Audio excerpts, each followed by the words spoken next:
Healing is trending, spiritual glow ups are everywhere, but does anyone actually feel better?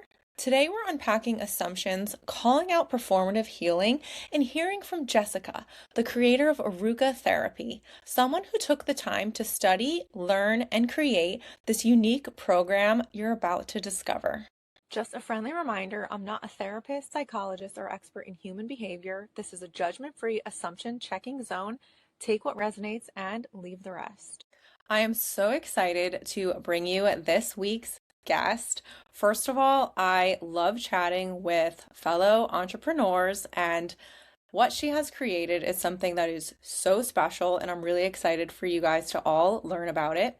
Today, I'm here with Jessica Ella of Aruka Therapy, and I am going to send it right over to her because I want her to let you know what makes her work different and get to know her a little bit before we dive into our chat. Awesome. Thanks so much for having me, by the way. I I guess what makes Aruka therapy different and what makes my work different is that I'm very, very passionate about therapists and people in the industry who are working with mental health, whether that be psychologists, psychiatrists, whether that be counselors, whether that be coaches, whether that be different healing modality practitioners. I'm very passionate about people having a really deep understanding of what trauma is and how to actually heal it. Because at the moment, the way that we are working with trauma is that we're managing it. We're not completing the process. We're not healing it. We're just managing it and we're finding ways to cope with it. And so for me, what makes Aruka therapy different is that I have studied trauma inside out, upside down, all the way. Mostly, in the beginning, it was because I was wanting to heal myself. And I didn't really realize that I was doing that, but I just was very, very obsessed, passionate, obsession level with trauma and how it works. And, there was always these questions of like, spiritually, why do some people have trauma and some people not have trauma and like our life paths, but then also what's happening in the brain. And, when people are saying, just think positive and keep the past in the past. Like, is that actually possible for a traumatized brain? And what's happening in the body? What's happening in the nervous system? And I spent 15 years uncovering and unpacking and studying and researching. And Aruka is really the byproduct of that. It was everything that I discovered, everything that I've come to understand about how trauma actually heals and how we can heal that. And so there's obviously a scale of trauma. And so, some people who study with me are working with, we'll call like some smaller T traumas or some, people that have had a couple of bad things happen, right up to people who have had like ongoing complex trauma in their childhood, raised in abusive homes with alcohol, drugs, abuse of all sorts. I really do believe that every therapist and every practitioner should be qualified to work with any spectrum of problem, because what's happening is that people are coming in for a healing session or a therapy session, or they're coming into a coach and they're unpacking these big things that, a few sessions in, they're getting comfortable and then they're saying, I was raped or molested or neglected as a child or whatever it is. They've got all of these things that they're starting to unravel. And what's happening is people are saying, oh, I can't work with that. I don't know what to do with that. And they're freaking out. And their response to that actually makes the person feel even worse, because they're like, oh, something's wrong with me. I'm unfixable. No one can work with this. And so for me, it's training therapists and practitioners and healers who know what to do and know how to actually heal, not just manage. Like, just coping with the symptoms and just finding ways to manage it is just, it's never been okay for me. That was just a hard no. I hear you, and I truly feel it. I mean, based on personal experience as well, I've said in previous episodes, I tried therapy a few times, and there was just something that I just felt wasn't right with the two different therapists that I had gone to. There was just something in my gut, and I was like, I just don't really feel like this is what it's supposed to be like. And I mean, luckily for me, my best friend is one, so I was able to run this by her. And she was guiding me like, yeah, no, that should not have happened, like in a therapy session. And I just think it's so important to reinforce what you're saying about make sure that the people you're talking to are qualified and truly do know what they're doing and what their advice they're giving you, because it's already, I think, so, I'm going to use the word scary enough for people to try to seek out help in the first place. Like so many people, I Yeah. just think are so hesitant to even try. And then when you finally do, to kind of find yourself in a situation where now you almost feel like you've taken numerous steps back. So Yeah. I truly 100% love what you're saying. And Mm. And that word qualified is like so interesting too, because you would assume that if you had a lot of complex trauma, that the most qualified person to help you would be a psychiatrist. They're at the top of the chain. And actually, I've worked with so many people whose psychiatrists have told them, you need to be hospitalized, you need to be medicated. There's no way to heal the level of trauma that you've been through. We're just going to have to find a way to manage it for the rest of your life. And that's coming from the people at the top who, there's that like white coat syndrome. Like if a psychiatrist says that to you, you think that you're doomed for the rest of your life. And I literally just yesterday was having a conversation with a mother who her daughter has been under psychiatrist care for 10 years, I think it was. And she's just started doing Aruka therapy with one of the therapists. And she said, oh, like, I can see the results after 2 sessions. I can see her changing. I can see the light coming back into her eyes. But the psychiatrist keeps telling us that it's dangerous. It's not proven. She shouldn't be doing this. She shouldn't be going back into memory. She shouldn't be doing X, Y, Z, and that it's dangerous. And it's, I said to her, in in his defense, he has been taught that this is dangerous, and that is his belief system, that this is dangerous. And what he has been taught from his studies and what he has experienced is that you can't fix this, and that's all he sees. But I know from fixing it myself and from healing it myself and from then doing it with thousands of women that there's another truth. And so the advice that you're getting is based off of his education, his beliefs, and his experiences. And so that's the advice that you're going to get. And just because he's studied psychiatry doesn't mean that there aren't other options and solutions out there. And she was like, that makes so much sense. well, I love that you're out here giving people, I'm going to say, a second chance in a sense, because if people are being told, this information that makes them feel like they're unfixable, now you're here with a option that might make them feel a lot better. So I absolutely love that. I also love how you're already talking about learning about like how the brain works. So I'm totally fascinated because anatomy in high school is my favorite subject. So I've always been intrigued about this. So everything that you've said so far, I'm so ready to jump into the rest of the episode. So let's do it. Okay, fire Now, away. What's the questions? I looked up a lot about your Aruga therapy because I was genuinely intrigued and wanted to know more. So, if you could give a brief explanation of your four pillar healing method, what would be a quick explanation of that for everyone listening?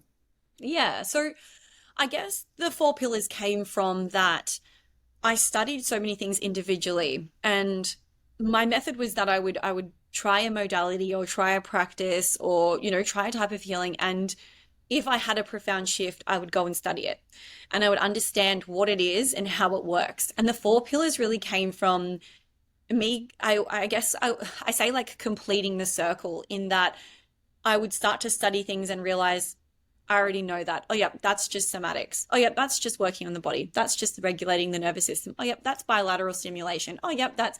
And I noticed that a lot of different things were doing the same things, or they were in one category. So there was all of these modalities that were working with energy, and they were shifting energy. And some of them would also work on the subconscious. So they'd be, helping clients to shift subconscious beliefs, and they'd be using energy work. But what they were missing was that this memory processing and the somatics, there was no involvement of like words or sound or body or movement. And what I found was that like you can visually process a memory in somebody's subconscious, and that they can recall that memory and there can be no emotion attached to it and the charge can be taken out of it.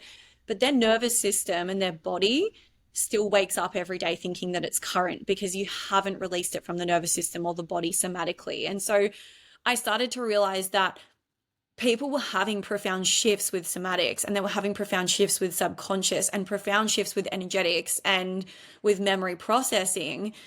But then they were finishing their EMDR, or they were finishing their hypnotherapy or whatever it is, and they were like, I feel a lot better, but I'm still not quite there. And this was me as well. So the four pillars really came from the fact that over that sort of 15 years, I discovered that the most powerful way to heal is to incorporate all of the different categories of healing into one session. And it took me quite a few years to perfect that, because to actually involve the subconscious mind and visual processing and stimulating, and regulating the nervous system at the same time, and having that somatic release, and working with the person's energy and shifting the energy, working with the beliefs, like how to collect all that data, how to shift it all, how to all bring that into one session was not easy in the beginning. But that was my mission, was to, how do we, and I don't want to say like speed up the process, because healing is a process, but it doesn't have to be as long as what some people think it does, because they're doing what I did. They're doing the hypnotherapy, then they're doing the breath work, then they're doing the kinesiology, then they're doing the EMDR, then they're doing, and they're going through. Whereas what we're essentially doing is blending it all in together. So the four pillars are really working with the subconscious mind. So making sure that the client is in a deep theta brainwave. So this is where we access the subconscious. This is where we work with the subconscious. The second pillar is somatics, and I call it in my certification subconscious somatics, or somatics in the subconscious, because again, I could get you to lay down and we could do a somatic release. But if you're not in your subconscious and that somatic release isn't related to a memory that we're processing in the subconscious mind, the brain and the body aren't pairing all the information together. So what we're doing is we're using subconscious, we're using somatics, we're using memory processing, which really is a combination of all of it, but it is visualizing, reprocessing the memory visually, saying the things you didn't get to say, moving the body in the way you didn't get to move it.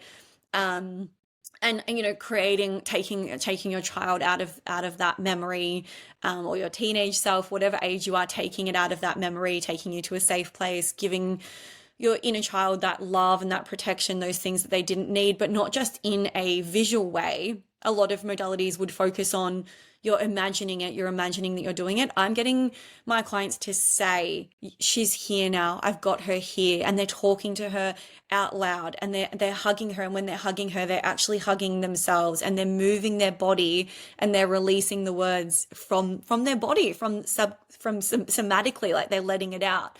And so whilst all of this is happening, we're witnessing that as the practitioner, and all of that is energy. Beliefs are made up of energy, subconscious beliefs made up of energy. The visual elements of a memory are made up of energy. The emotions that come flooding back are energy in motion. And so all of that's energy. And so what we're doing as a practitioner is, while we're guiding them to have the conversations, to work with the inner child, to shift the subconscious beliefs, there's a process that I use for that that's really powerful. We're actually watching that and witnessing that as the practitioner. And that's where the quantum physics comes into it. We become the observer, and we watch the emotion move. We watch the energy move. We watch the words leave them, and we know that that's complete. And I've got some processes that, clients again will speak out loud, that process is complete, because the power of words ties back into the brain and the somatics of the power of actually saying something out loud. So it was really like taking all of these different understandings of things that were powerful, but blending them into a method that we were doing all of those things at once. We were shifting the energy, we were purging the emotions, we were in the body, we were moving, we're speaking out loud, we're visually processing, and at the same time, regulating the nervous system in between, using either bilateral stimulation or things like sighs of relief to signal to the body that memory is done now, it's in the past, it's finished. So really tying a lot of these different things in together for a process that to me is more complete than anything I've ever tried. This is all just so special, and I love this so much. My question next is, where did you find yourself like within your own healing process when kind of that idea came to you, or maybe it was kind of a few different moments over time that you knew that you needed to start your own Aruka therapy? I think the first year, actually. So I'd already studied a lot of different modalities, and healing was, as I said, just my passion and my obsession. I was actually a wedding planner. I had a wedding, yeah, I had a wedding and events company that I ran, and we used to do 100 weddings a season. They were just the most beautiful, glamorous, like outdoor weddings, but it was very, very tiring. And learning all of this was my passion. And so I sold the wedding and events company, and I decided I was going to take a year off. And whilst I was taking that year off, because I'm just somebody that just never stops, obviously I was at the time very traumatized, so slowing down was not an option. But I decided to just start charging $50, 50 Australian dollars for a session. And I did it from my mum's massage room, and I didn't really know what I was going to do in the sessions. It just came very intuitively, but I just said, if anyone wants a healing session, hit me up. And I started with some old friends from high school that were like, I'd love to try a session. What do you do? And I'm like, I don't really know, but just come on in and we'll just give it a try. And when I started practicing, I started realizing that I was drawing from all different things, and not even necessarily modalities, but a podcast that I'd listened to about the power of words, or a documentary that I'd watched about, about emotions or about energy, or I was pulling together all of these different understandings. And I within these first sort of 5 sessions was like, oh, this is really powerful. People were coming back to me saying, what did you do? This is like this, it's like magic. And so in the first year that I was supposed to be taking off, I saw 400 people just by referral. This is before social media. So it literally just happened. It just happened. And I just found myself, as people would come to me with things that they're like, oh, I can't be hypnotized. I've tried hypnotherapy. I can't be hypnotized. You won't be able to put me under. And I was like, oh, okay. If that's their belief, we'll shift that first. But also, what can I do to make, like, what's the method that's foolproof, that no matter what they believe, we can still get them into that brainwave? And so I started, pairing like certain eye movements that help stimulate the brain to go into theta, as well as sound frequencies, as well as different stepped processes. And I took things again that I'd learned from so many different places and found this method that every single person went in deeply every single time. And it was just this process of like, as there was obstacles, it would be, how do we overcome that? How do we work with that? Oh, that trauma's new. Oh, that person's really protective. They say they want to heal, but every time I ask them a question, they say, I don't know. How do I work with that? And so I started to develop more techniques and more ways of working with people, until after that first year, I'd started Instagram. This is 2019. So Instagram was like very new, but I'd started the Instagram and people had started messaging and there had been referrals. And I ended up honestly in a situation where I had so many people messaging me saying, I'm suicidal. I've been recommended. I think you're the only person that can help me. When can you see me? Can I see you tomorrow? And being the people pleaser that I was at that time, I just was seeing so many clients per week, on weekends, on nights. I was burnt out, but I was getting so much information, and I'm such a logical person that I was writing down with my clients' permission, like they came to me with anxiety and they had these beliefs and we did this process, and I documented it all. And then I started to find patterns, and I started to think, oh, every single person with anxiety has the belief that they're not safe. So it's coming from this core belief of I'm not safe, and it's showing up in all these different ways. And every single person with depression has the belief of I'm alone. And so I started to find patterns. And at the end of that year, when I just couldn't see the scale of people that were contacting me and I was just getting burnt out, a friend who'd just finished a life coaching certification said to me, just teach me what you're doing, teach me all your techniques, and then you can start referring people to me. And I wrote it all out. And she said, Jess, this is a course. Like, this is so detailed. This is so incredible. This is a course. You need to make it into a course, and I'll be the first person to buy it. Bless her. And I did. I spent like a year putting it into a certification, and it's since then been updated and upgraded. But that was really how it sort of progressed and came about, and how I ended up with so many of the techniques and tools just through sheer determination of like, I'm not allowing anybody to leave without something being fixed. And I'm going to find the tool and the technique and the way to fix it and the way to actually process it. And yeah, I love that. And it really truly sounds like a it was meant to be kind of moment. The fact that it yeah, all just happened. And I'm a big believer in moments that are just like totally meant to be. And that's what this sounds like to me. And your perseverance, like to make it happen. I love that. thank you. Very, very Yes. cool. So today we're going to start to dive into what real healing actually looks like compared to what we see on social media. So, as we know on social media, trends always kind of start out of thin air, and then depending on the trend, they last for various lengths of time. Healing is something that seems to be trending, Mm. as well as therapy language. People are saying like spiritual glow ups. People are claiming that they're doing the work. But the question that I have that we're going to start discussing in a few different ways is, are people actually feeling better long term? And are the ways that they're doing the work actually effective? So Yeah. when it comes to social media, obviously there's so much out there. Again, we don't necessarily know right off the bat who's qualified when, you're kind of doom scrolling and you stop. Like, do you know that this person's qualified right off the bat? Do you not know?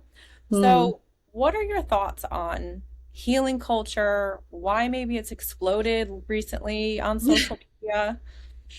I think, yeah, I mean, I often say like when I started healing, it was witchy ladies doing it from their couches filled with crystals. Like it was very much not a glamorous industry, and it wasn't, yeah, it was nothing like what it is now. It's one of honestly my biggest struggles, if I'm being completely honest. At least once a month I will have a breakdown about the fact that there is so many people capitalizing on the wave, and also on providing information that is not relevant to everybody, which I know is really difficult to do. But what I'm often saying to people is the tools that somebody is posting about that worked for them and their program might be very, very powerful, but they're not for where you're at the moment. So what I'm really passionate about people understanding is that nervous system regulation, amazing. But if you regulate your nervous system constantly, but you don't deal with any of the reasons why your nervous system was dysregulated in the first place, as soon as you stop your practices, you'll just go back to feeling the exact same way that you felt before. So it needs to be included with deeper work. And then there's people that are saying like do the deeper work, and they're opening up trauma for people, and they're like crying and screaming, and they're not visually processing anything, or they're actually leaving them worse than when they found them. And so there's this kind of like it's so difficult, because as somebody who's spent 15 years doing it and really learning the ins and outs, I'm now lumped in with everybody else. And I have so many people that say to me, "Oh, you're just another woman selling snake oil," and another therapist who's unqualified. And it's a really tough time in the industry. But a lot of things, all of the tools are useful, but you need the right tool at the right time for the stage that you're at. And so, one thing that I often talk about is shadow work is really common online, and people talking about shadow work journal prompts and meeting your shadow. And for somebody who's had a lot of trauma, shadow work is terrible. Like, you need to have a certain level of self-worth, and having worked on a number of your triggers before you have the capacity to dive into something like shadow work without spiraling into shame and beating yourself up and becoming afraid of yourself. And so everything has its place, but you need to know when to do the tool, at which time, and knowing, I think for me, like knowing what something's doing and the purpose of it. Because someone can say to you, this heals all your trauma, and it's just fucking breath work. But it's like, we actually need to be understanding to how to look past that messaging and go, this is going to allow me to feel my emotions. Like, it just sounds like I hate breath work, but I love breath work because breath work allowed me to come back into my body, somewhere I'd never been. I'd been dissociated my whole life, and I felt emotions. Like, I actually was somebody who, hand on heart, I didn't cry for 10 years, not once, didn't cry because I was so shut off from my emotions. So breath work brought me back into my body when nothing else could, and it allowed me to feel those emotions, but it wasn't the whole solution.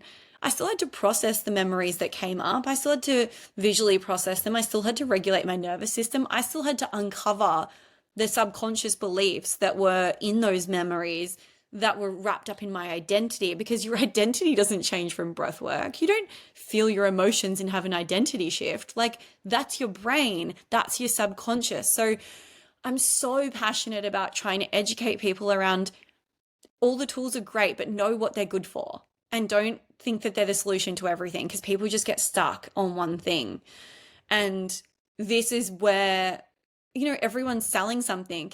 And so I'm guilty of this too. Like, I've literally, because I'm such a, like, you've got to go deep. You've got to do the 4 pillars. People don't like that. People hate that. They're like, I'll just do the 2-minute nervous system tool. And like, they don't want to do the deeper work. They don't want to do the hard stuff. Like, we are quick fix, magic solution, 5-step process. And I've literally had to, like, I'm bringing my business back to that stage, because I've been here for however many years saying, you need to do the deeper work, you need to do the deeper work. And it's scaring people off because there are these other entry level things. But the reality is, anyone who steps into that world eventually realizes you do have to do the deeper work. But yeah, my opinion on social media is that it's great because everyone's finding new tools, but also, how many tools are we using? Or are we just putting them in that little fucking saved folder, which I've got like 10,000 things saved that I will never look at again as we're saving them for later? How many of us are actually deep diving in, and social media is potentially just making that problem worse because we have the awareness, but are we actually doing the thing? I 100% get that. I think, and again, completely different topic, but ballroom dancing, I'm a professional ballroom dancer. I've taught for over 11 years, and something that always happens is people don't want to come in and learn the basic elements. They want to come in and they want to do all the things that look really cool. And I'm like, but those things really aren't going to function well if you don't know how to do the basic elements first. And Oh, I can totally relate to you like feeling like, the deeper work. And in this case, I guess the deeper work is actually doing basic elements and learning, the correct order of operations of how you should actually move to get your hips going. Because people just want to like throw their hips right away and then they wonder why it looks so strange. I think it's sometimes I think people just, again, want a quick fix. And there are mm, certain things that especially when you're talking about your brain and healing and trauma, like I would not want to think that those are quick fixes, because what are you going to do if you try quick fixes on your brain, but then you don't actually fix anything? So I'm mm, totally here with you and totally yeah. backing you up with this, because your brain is clearly very important. So I would think that you would want to make sure that you're, healing it and taking care of it in the proper method. Yeah, and I think as well, like the quick fix, the person who wants the quick fix is the person who is stuck in fight or flight, who actually needs the slowness more than anything, because Yeah. they want the quick fix because they want everything to be quick and fast, and because they're in this go, go, go state. And actually, they need like 6 months of rest and they don't want to hear that. And I think this is where I'm very dedicated to the truth, and I find it so hard because I tell people the honest truth and they just like Yeah, that's a bit too hard. I'm just gonna take the meds or have a wine to wind down at night or whatever it is. Like, I think, and when I think about like the energetics of it, and I think about like literally like frequency. So Dr. David Hawkins, who was a psychiatrist turned more energetics and neuroscience, he created what's called the levels of consciousness, and he documented that there are these levels of consciousness and they're energetic frequencies. So we've got, and they could pinpoint when somebody was having a feeling what the energetic frequency was of that feeling. So at the very bottom of the scale, we have shame. And then just above shame, we have guilt. And then we have, I think it's fear after that. And we move up. And the idea is that as we heal and as we face these frequencies, we move up through these layers. Now, what happens is so many people are stuck at the level of shame and they don't want to feel that level of shame. And so they have a drink and they come up to the level of love or the level of acceptance or, everything's just okay. Or they have the drugs or they scroll or they eat some chocolate, whatever. They do what they want to do to raise their vibration so that they can feel good for a minute. And actually, I think a lot of the techniques and tools in the healing industry are not that dissimilar to making them feel good for a minute. But what happens is the way that he describes this is that when you jump that frequency, there is a level of, stages that haven't been worked through, and there's a debt that needs to be repaid, which is why you come down from the drugs, you come down from the alcohol, you come down from the socializing, from the chocolate, from whatever it is, you come down from it, and it feels worse when you come down from it because you haven't paid the debt. There's this. So we want to be working up through those levels, and again, nobody wants to do that because that's a long game. But it's the same as, like you said, with ballroom dancing, with exercise. Like, you don't go into the gym and expect to have a six pack. Like, that you have to be consistent and that there is going to be a level of pain. Like, your abs are going to hurt for a few weeks every time you go harder and you train to a failure or whatever it is. You're gonna have you're gonna be sore, and it's kind of the same with healing. But when it comes to emotions, that's where it gets tricky, because if it's your body, you're like, oh, I can be a bit sore, but I can still get on with my day. But there's this feeling of like, if I do that with my mind and I do a really deep healing session and I bring up all these feelings, what if I get stuck feeling depressed forever?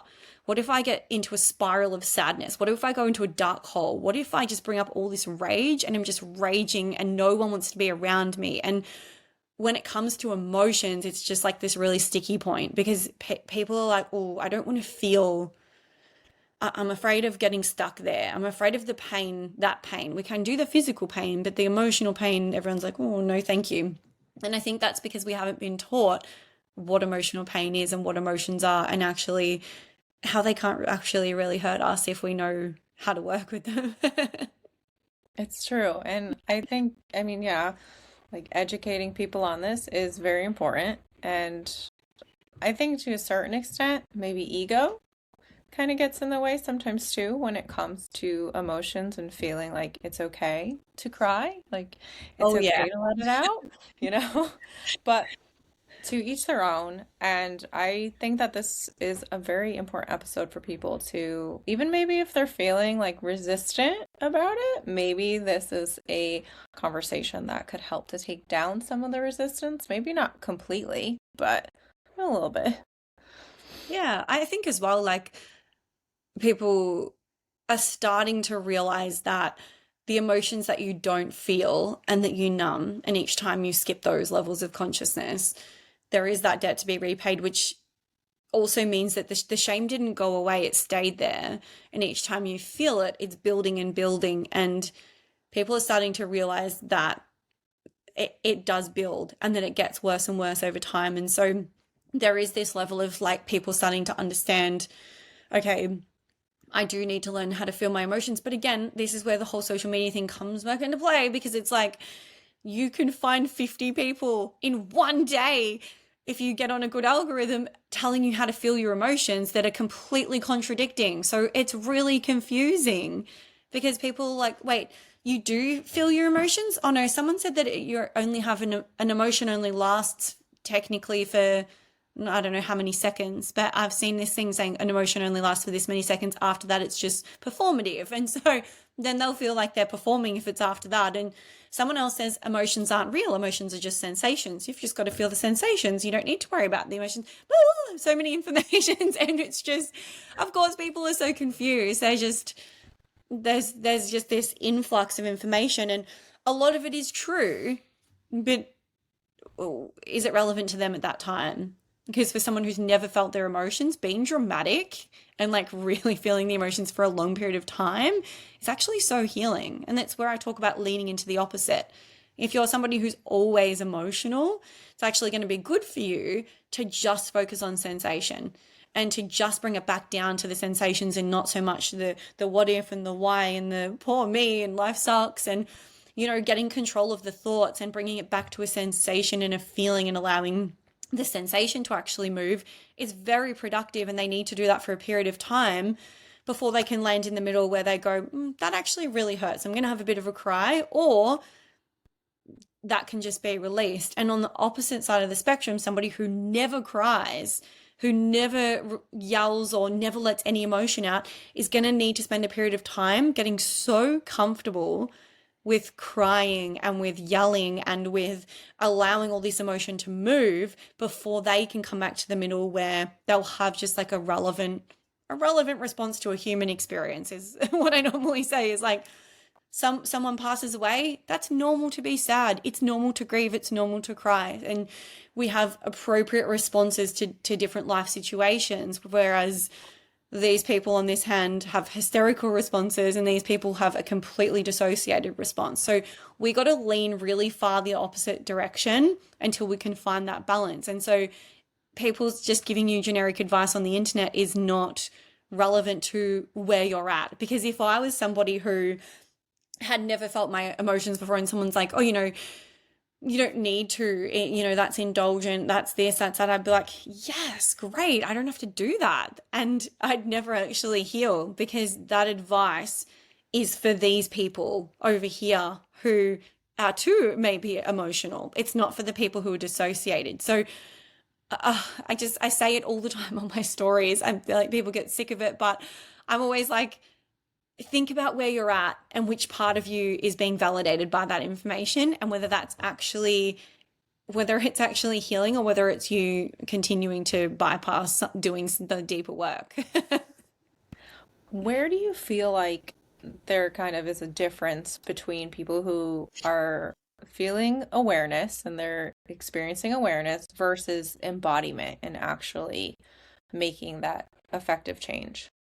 Yeah, I think awareness, you could live in awareness for the rest of your life. You could be so hyper aware. And for me, there is different levels of awareness. There is awareness of our thoughts, which is what most people go to. Most people, when they say I have high self-awareness, they're actually not talking about their body. They're talking about their mind.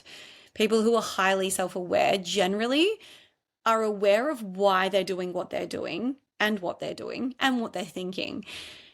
But being aware of why you're doing what you're doing and what you're thinking doesn't stop you from doing it.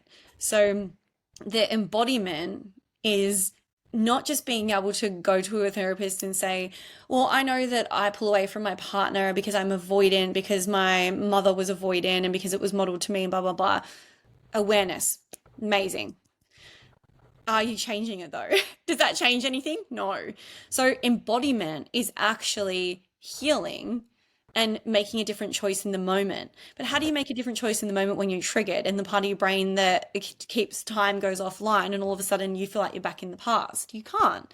You actually can't control that. It's unconscious. It's why it's in your subconscious. So the embodiment actually requires you to take that information that you have through your self-awareness, because you don't notice the pattern in the moment, you notice it afterwards. Oh, I did that thing again.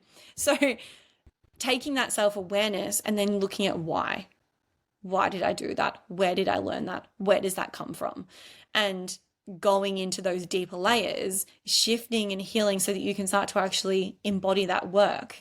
And I think the second part to that is that there is awareness of mind, but then there's also awareness of body.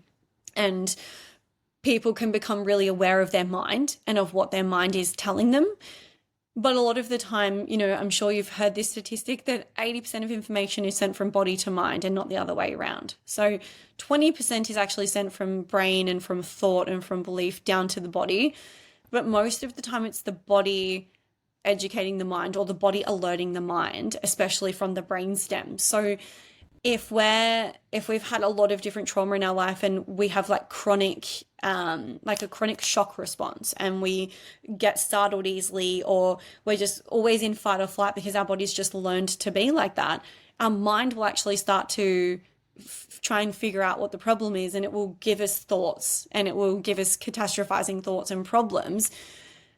And people say that they're highly self-aware, but they're not aware that actually their body is just sending this old information and these old signals. So they're not aware of the sensations that are happening in their body. They're not aware of, their body in general. They're not aware of the fact that they might need to go to the bathroom. They're not aware of what their body is doing. And this is where that body memory comes into play. And there's so much around body memory, whether it be the nervous system or your fascia, or there's just, that could go on forever, but your body is holding so much. And so a lot of the time it's actually really productive to get out of the mind and to notice, oh, I'm having all these really anxious thoughts, and I know that I'm having these anxious thoughts because I've been in a past relationship where this happened and I'm worried my partner's going to do this and blah, blah, blah. We can link that up logically. But those thoughts are probably coming through because your body is just dysregulated, because your nervous system is weakened. And so actually coming into the sensations of like, what do I feel? And it's like, oh, I feel like a panic. I feel my heart's racing. I feel a tension in my hands. I feel a restriction in my chest. Bringing it back down to sensation and being aware of the body means that we can relax the arms, and we can imagine we're opening the chest, and we can breathe more deeply, and we can slow the breathing, and all of a sudden the thoughts start to calm down as well. So there's awareness of thought, but then there's awareness of body, and we have to have both. And that's, I think, where people are really missing the mark as well, is that it's not just one or the other. It's not just hack the thoughts. It's not just override the thoughts. It's actually what's happening in the body. Calm the body down, feel the sensations, move the body, then address the thoughts, because they are relevant. They came up for a reason. And, thoughts are generated by belief. Beliefs were created in moments. So we've got to fix that too.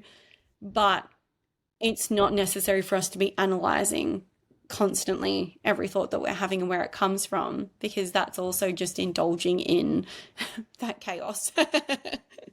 I totally get that. I admit I'm an overthinker on Yeah. plenty of topics.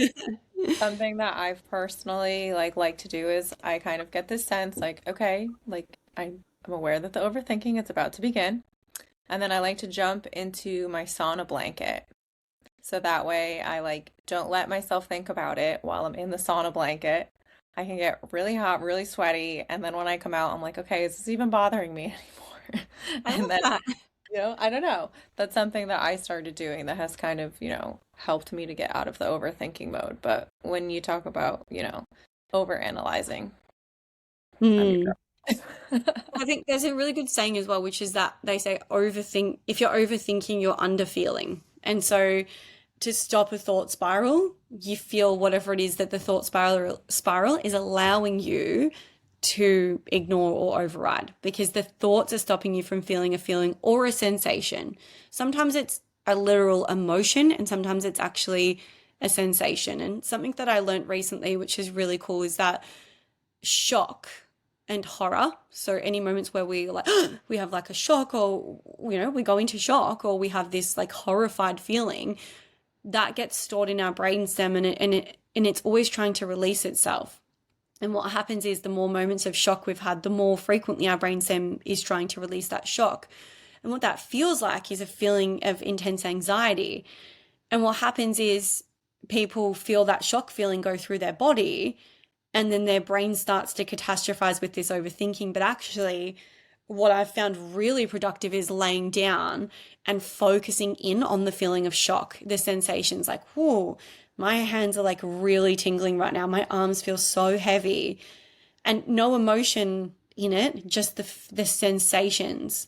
My chest feels tight. Okay, and when I my chest feels tight, I feel like I want to move like this. And when my arms feel heavy, I feel like I want to like drop them like this. And it might look strange, but the way that your body wants to move when you really focus in on the intensity of that shock, you start to move and you start to move, and then all of a sudden you feel it dissipating and the thoughts are gone, because the shock is what's coming up. The shock is what's stored in the brainstem. The brainstem, comes through the nervous system and hits your whole body.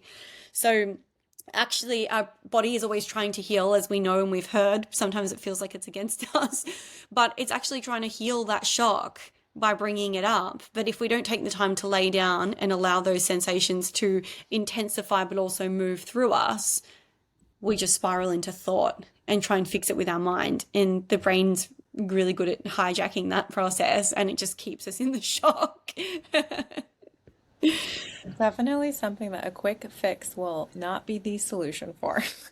No, shock, especially if you've had a lot of shock, like that is something that you might need to do for a few weeks of every time you feel anxious, noticing that that could be shock, laying down, allowing the shock to move through your body. But it is like, it's an ongoing practice, but it doesn't have to be that hard. I think once you realize, even for me now, like I'll have moments of shock, and it used to take me days to realize what was happening. And then it took a day, and then it took hours, and now it takes minutes or seconds to go, ooh, there's old shock coming up in my body again. I'm going to quickly go lay down and release that. Oh, I feel so much better now because I've got the tool. I know what to do, got the awareness, and it takes a while to build that to that level.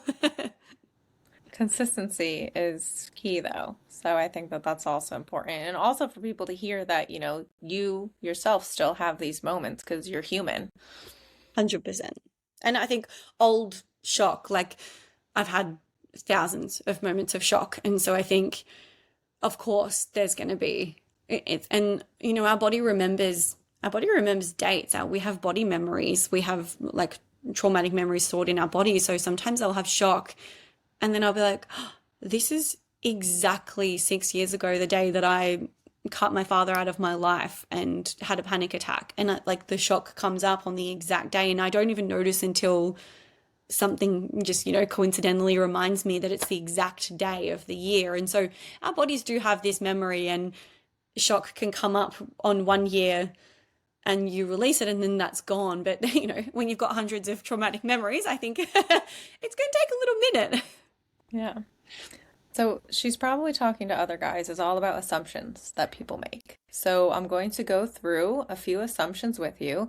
These are from random places on the internet, which we all know the internet is not always the nicest place. Mm. I would like you to just give your honest initial thoughts, opinions on these assumptions that people make in relation to healing, thoughts, all around that realm.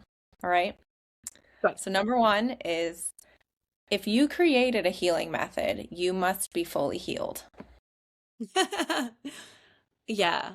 Well, that's a tough one, because my perception of fully healed is that I have all of the tools to manage anything that comes my way, because I am human. We're all human. And I think part of being a human is the good and the bad. So there's going to be some suffering that comes up at some point. And it's knowing that no matter what happens, I have the tools to be able to guide myself through that suffering, and that I'm not afraid at all of going back into this dark hole. And so I think that nobody is fully healed, but we do have to look at, have they done what I want to do? Have they actually done what I want to do? Have they gone through the layers that I want to go through? Some people have, some people haven't. And so I do feel like I say that I'm healed, and I do feel like I'm healed from my past. I don't think that I don't even feel like I'm the same person. I don't feel like I'm the person that all those awful things happened to. And that's the biggest shift. But it is such a misconception that that nobody, like, you look at anybody, like, in history, some of the most, powerful influences, like is it Carl Jung? I can't even remember. Carl Jung. There's like so many famous psychologists that everybody quotes. And if you look into their history, they were alcoholics, they were addicts at the time, they were, some of them, doing some really dodgy, dark things. Like, I think they had some amazing, I'm not saying that that's me, but they had some amazing philosophies that they taught, but they definitely weren't the model human, and I don't really know anybody who is. That is a very solid answer, and I totally get that. I like that. So Yeah. next up, and I feel like you touched on this a little bit earlier, but alternative therapy isn't scientific. That's, yeah, very false. I think there is so many, like, you only have to look at Joe Dispenza and so many psychiatrists who have come from a scientific background that have moved into energetics and have found so much evidence. There have been so many studies. There's a really good book now called The Science of Woo Woo, I think it is, The Science of Woo Woo. And it talks about literal scientific evidence around things that are considered woo woo, even things like crystals and things that I would have considered woo woo. There's evidence there for what's actually happening with these things. So, completely false. Next up, understanding your trauma means you've healed it. No, no, no way. Absolutely not. Understanding your trauma is powerful first step, but it can also be an obstacle, because if you think you understand it, you think that you don't have to heal it, and also you can actually protect yourself and block yourself from doing the deeper work, because you're like, oh, well, like, I already know why I do all of that. And that can become an excuse, and it can become a really good excuse. So, absolutely not. Knowing and changing is two completely different things, completely different. Doing the work means cutting people off. I mean, it depends on who's in your life.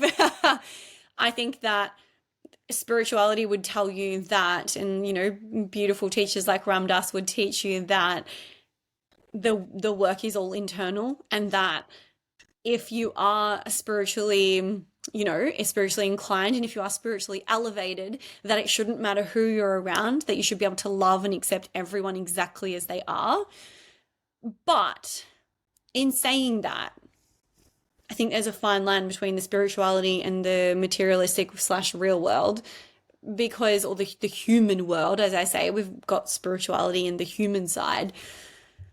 And I actually do believe that at a certain level of consciousness and at a certain level of healing, your worth gets so high, and you become so powerful, and you become so solid in who you are and what you deserve and how you deserve to be treated, that it's not cutting people out because you can't handle them and you can't be around them and they're toxic and they're this and they're that. It's like, I just actually don't even entertain that behavior anymore. And I've had this conversation recently with a friend where there's been people in our life and we've said to each other, people just don't treat me like that anymore. So why would I allow this person in my life, and why would I spend time with them? Because I've worked so hard to be aligned with people who treat me with respect and who I treat with respect.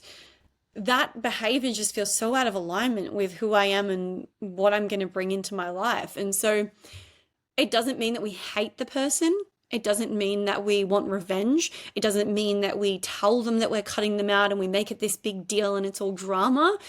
It just means that we say something as simple as, don't speak to me like that. I actually am not going to be spending any time with you in the future, because I don't feel good when I'm around you. I don't like the way that you treat me. And it's a decision how the way that you deserve to be treated. It's not that you can't tolerate being around those people. I can tolerate being around all sorts of people, but that's not where I want to spend my time. And that's not, yeah. So I think that there are people, I'm not going to lie, there are people who come to me who are clearly toxic, who are saying that everybody else is toxic and they want to cut everybody out because everyone's toxic. But there are so many toxic elements inside of them that it's just fire and fire. And so actually the wanting to cut people out is coming from them not being able to manage themselves and their reactions and their emotions. And so there is a big difference. But I think when it comes from comes from worth. And I think this is the same with relationships. I had one of my therapists ask me recently, she's like, I'm working with this woman and she's in a really toxic relationship and she knows she's in a toxic relationship. She tells me all the things that he does and she knows that it's wrong, but she won't leave. Like, how do I get her to leave? And I said, you don't. You work with all of the reasons why she stays, why she believes that she deserves to be treated this way, what she thinks is going to happen if she leaves, if she does she think she's going to end up alone, why is her worth so low that that's the bar of what she accepts. And so we work through that and we build up her strength and her power and her worth and her self-love and her confidence until one day she goes, what the fuck am I doing here? And she leaves on her own and she's like, ah, yeah, okay. That's the same thing that happens with family members, with relationships, with friendships. You do the work and you outgrow, and then it's a natural progression. But a lot of people stop their healing before they get to that point. And this is something I talk about in my program, Trigger to Thriving, because it's like a stage where people get to and they're like, oh, I'm going to pull back now and just maybe stay here because I don't want to have to cut people out and think that I'm so good that I'm better than them and then I'm going to lose everyone I love and I'm going to end up alone. And so there's like this really sticky layer where we actually have to identify all of these things that are coming up to really be able to take that next step to where we want to be in our life and like the kind of life we want to create with the kind of people that we want to be around. That's so important. Everything you just said there is so important. And if you need to pause and rewind, please do so because that was the last assumption for this portion. If someone hurt you, healing means forgiving them. Oh, sticky one, because I do personally believe that I used to say that acceptance is for people who won't admit to the hurt that they've caused. We have to accept their actions and accept that that's what happened and that's who they are. And we're not going to ever get an apology. And we have to just accept the situation. And forgiveness is for the people who have made a change, who have said, I'm sorry, I shouldn't have done that, etc., etc. But in saying that, I forgive my father, who most of my trauma was around, and he's never acknowledged anything, but I want to forgive him. And that for me came when I really realized the level of pain from his childhood and how that does ripple on. And yes, I didn't pass it on. He wasn't strong enough, but there's empathy for that. And I think that when you are an empathetic person and when you kind of start to feel that empathy, you do naturally want to forgive. I would never say to somebody, and this is where it's sticky because I hear podcasts and clips and things, and people say, especially religious people or very spiritual people, say, forgive everybody, no matter how small or big. Forgive everything because holding on to it is only affecting you. And that is true to a degree. But I think acceptance is good enough for some of those people. If somebody came to me and said, I was raped by this person and beaten, I wouldn't be like, you need to forgive. Like that's just stupid advice for that where that person's at. But if I helped that person to process that experience and they went on to understand how it changed the trajectory of their life, and they could understand that where they are right now and if they loved where they were right now in life, they might then be able to go, you know what, I actually understand that was meant to happen to get me to where I am right now. You don't feel that way when you're hating life right now, which is why you can't accept or forgive. So it is a stage that happens later on, and it's not something that anyone should ever push early on. It's something that someone should naturally progress towards. Totally, totally makes sense. And I get where you're coming from. Yeah. So those are assumptions that we have right there. I want you to clear up maybe, are there any really big misunderstandings people have about healing work? Not necessarily, it could be about Aruka therapy, or it could just be in general. Are there any misunderstandings that you feel like need to be cleared up? Yeah, the biggest misunderstanding is that, and the biggest like mismessaging is that you don't have to go back into the memory. It's the thing that I'm constantly explaining to people. They're like, oh no, this therapist told me and this person told me that you don't need to go back into the memory in order to heal it. You can heal it in the present moment. And I am just yet to find anybody who's fully healed from not going back into the memory. And I believe that that comes from a lack of understanding around, one, how traumatic memory works, but also a lack of tools. There's not enough people in the industry who've got tools that are effective enough. And so the messaging just becomes, oh no, you don't need to do that. And that comes from, you don't need to do that because I don't know how to do that. And I think that's again where people have resistance to going back into the memory because they're afraid of it. They're afraid of reliving it, afraid of what it's going to feel like, afraid of seeing it, when in reality it's popping into their mind at random times. They're having flashbacks, or even if they're not visually seeing it, it's unconsciously guiding a lot of their actions, their thought spirals, their overthinking, their panic attacks, whatever it is, it's there and it is haunting them. And depending on how good their brain is at blocking that out, it's still there. And so going into it, you only have to do that once if you do that correctly. And that's why I think this was like a really big thing for me, because I didn't want to go into my memories either. And so I was like, we need to be able to one and done each memory so that they know that in that session, that memory will be processed and they don't need to go back there again and it's done. If you've got hundreds of memories, it's going to take a while to go through each one, but each memory should be processed at the end of that session. And so that takes for people a bit of like relief of, okay, I know that that's going to be finished. But yeah, biggest misconception is that you don't have to do it. And if you're listening and you're like, I've been told that and I've been avoiding that and I'm still not sure, evaluate your mental health, because I think most people would be like, oh yeah, but I am still suffering. I am still panicked all the time. I am still, having issues in relationships. I am still having panic attacks, having nightmares about what happened, having it drop in at random times. That goes away. That all goes away when you process it. Do you feel like that is maybe one of the hardest pieces when people try to start healing? Or do you think that maybe there's something equivalent to that, or maybe something that is a bit harder? When people try to start healing, do you encounter as like the hardest truth that people have to essentially tackle? I think it depends on like the client, because obviously I've worked with women in business with some small little blocks to people in psych wards. So there's a huge scale of what the blocks are, and it really depends on, I actually think that the biggest block is how protective our brain is. How protective, not our brain, but our mind. Our mind is so protective and it's designed to protect us. And I think that the hardest part to healing is that our mind is so convincing. We think, oh, like, I've done that. I've already worked on that. That's one of the most convincing things that our brain will tell us. You've already worked on that, but you know that it's still bothering you because it's still coming up, I like the understanding, or I don't need to go there, or like the thoughts are so convincing and the brain is so protective that it can really convince us that we don't need this, we're not ready for this, we'll get stuck suffering forever, whatever it is.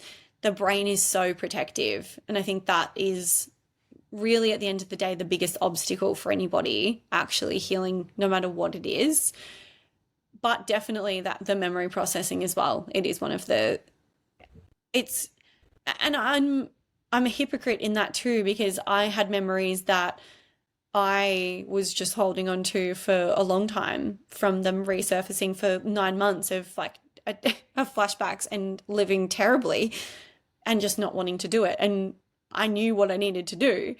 And I knew that I needed to go to a neurotherapist, and I knew that I needed, but I just didn't want to do it.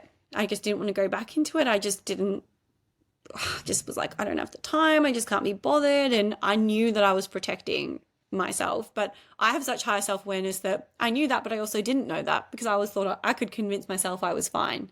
So, that's the biggest obstacle. The brain telling you that you're fine when you're clearly not fine.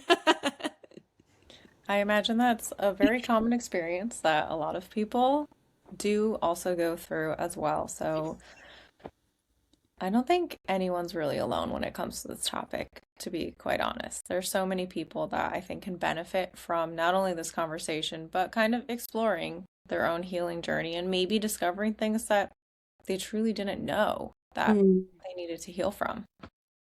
absolutely. I think I say in every podcast and on social media all the time, like, it's for brave people. It is, because not everyone can do it. Not everyone can face the pain. Not everyone can take that leap. It is for brave people. And unfortunately, most people only do it when they've hit rock bottom and when there is no other solution in their mind. And so, yeah, I wish more people could be brave and could do it earlier so that they could actually, and you know, it should be as important as the dentist and as important as, but this is the thing as well, a lot of people, we're sold a lot of like, you can fix it yourself, and we're a very like DIY focused generation, in that like you wouldn't just try and like, if you had a bad heart, you wouldn't try and just do heart surgery yourself. And if you had, an issue with a tooth, you wouldn't try and fix that yourself. You would go to a dentist and you'd go to a heart surgeon. And yet, for some reason, when it comes to the mind tells us that we can do it ourselves. The mind tells us that we're in control. The mind tells us that we've just got the tools and that we can manage this. And the mind is tricky. It's not, it's telling you you're telling yourself, and it's telling you what you want to hear. And so actually having someone guide a session and witness is completely different. Like, the amount of highly self-aware women that come to me and like, oh, I know that it's this and I know that it's that, and I've got this belief and I've got this da da da, and I think I just need to do this process and this trauma, especially if they've studied Aruka. They'll tell me everything that I need to do, and I'm like, okay, that's what your subconscious is telling you that you need to do because it wants to be in control. Let's see what comes up, and what comes up and where it comes from, and the root cause and what the actual beliefs are so fucking different, because it's always telling you what it wants you to know and what it wants you to hear. So you actually can't do that work yourself. And this was my biggest mistake. I was like, well, I'm the creator of Aruka therapy. I can work on my own mind. No, what I was doing was what I felt safe doing. I wasn't going into the shit that I didn't want to go into because I was like, don't need to do that. So we actually need someone, in the same way that we need someone to operate. We need someone to be on the outside to go, actually, that sounded like a really protective thought process. Actually, is that really true? Actually, where does this come from? And when you're in a theta brainwave and you're in deep, subconscious, you're behind the programs. You're not operating from them, you're behind them. You're like in the operating system, and all of a sudden you're like, oh, actually, I feel like this, and actually it's this, and actually it's that. And you have these realizations of what's happening here behind in the system. You're not actually just operating from the output. I'm gonna take it back for a second to where you made a comment about rock bottom Yeah. because, and I think that I'm gonna share something for a second because if it helped me and it's something that I realize now, maybe it can help other people to try to start your healing journey before rock bottom. Because for me, like, I was someone where I was like, okay, I've been trying, I've been putting in the work, I've been feeling really good. And I don't know, this was like a few years after I had begun like trying to heal from what had happened. And all it took was a split, like 5 seconds of me seeing the person who had like really caused all of this for me. I saw them like in person from a distance. I wasn't even close, but it was so unexpected. And all it took was for me to take one look, and oh my gosh, like I took about 100 steps back, and it gave me that feeling of rock bottom. And that was when I was like, okay, I clearly cannot do this on my own. Like, I thought I was good. I thought like the little things I was doing was helping. And then all it took was like 5 seconds. And I was like, yeah, no. And I think that if anyone can hear that and maybe think that, okay, I should stop listening to what the internet says. And I Yeah. should maybe get more of a personalized plan. Like, again, some tools, things like that. Like when you said rock bottom, that totally just resonated with me there. And I was like, people need to know this. You need somebody to guide you, and we can't guide ourselves because we're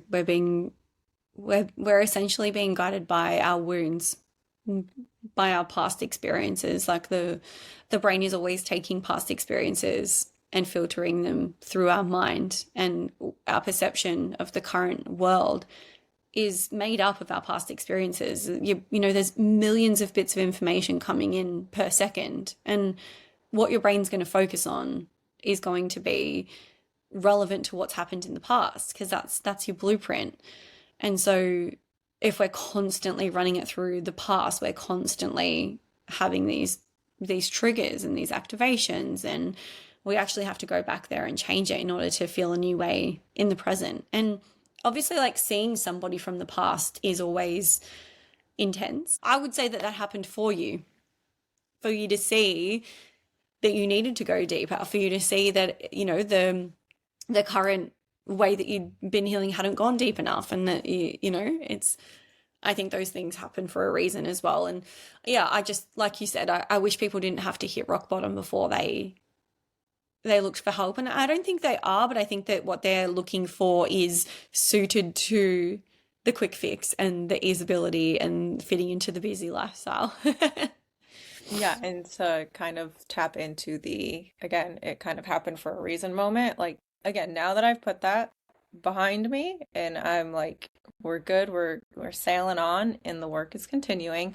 Like, it did happen for a reason because I've made numerous decisions recently, like big kind of day-to-day life-changing decisions. And if that moment didn't happen, I don't know that I would have made those. And right now, I would be in a completely different position and probably still about like 5 steps behind where I am now. So, as terrible as that experience was, yeah, I would agree with you that it happened for a reason. Yeah, which is a hard thing to, it's one of the hardest things. And in response to the question before about the obstacles, and like the biggest obstacles to healing, I think a lot of that does come back to that we do eventually have to understand that we're the ones in control, and that the past experiences are creating the present situations, and that at some point no one's coming to save us, and that we have to do the work, and that we're actually responsible for ourselves now, and the continuation of the pain and the suffering is on us, and no one wants to hear that. That's so true. Yeah. This has been such an important conversation. I'm really excited for everyone to tune in. But before we say goodbye, I want to do just a few little rapid fire questions. These are light and easy just for listeners to get to know you and feel that you really are a real human. Yeah, I am. So, number one is going to be, is your drink of choice coffee, matcha, or something else? Matcha. Yeah, I've been on the matcha train for like 15 years. I love that. Are Yeah, you a morning person or a night owl? morning person. What is one healing practice you swear by? Oh, that's a really difficult question. I think it changes. It changes based on where I'm at, which is like my whole messaging, I guess. But at the moment, it's definitely the shock. It's feeling the sensations. It's actually laying down, and it's the somatics, being in my body once a day and just asking it how it wants to move. And yeah. Is there a healing trend on social media that you roll your eyes at every single time you hear about it? Shadow work. Not shadow for the higher level, high level women shadow work, but yeah, shadow work comes from Carl Jung, um, who was a very dark man, and I think that some of it is quite manipulative and yeah, really not spiritually aligned. And yeah, I think every time I see things on that, I'm like, people are buying into this, and this is feeling culty. This is feeling like quite dark. Um, yeah, I think that's one thing that I constantly am just seeing and feeling like, oh, this is damaging. Totally understandable. What is a book you'd recommend to everyone? Oh, if you are like literally just starting healing journey, like done nothing, Louise Hay's You Can Heal Your Life is like my entry level gateway into healing book for everybody. I think that's just such a like entry level beautiful book. If you're looking more like for the depth of trauma and statistics and understanding the links between the mind and The Body Keeps the Score by Bessel van der Kolk is really powerful.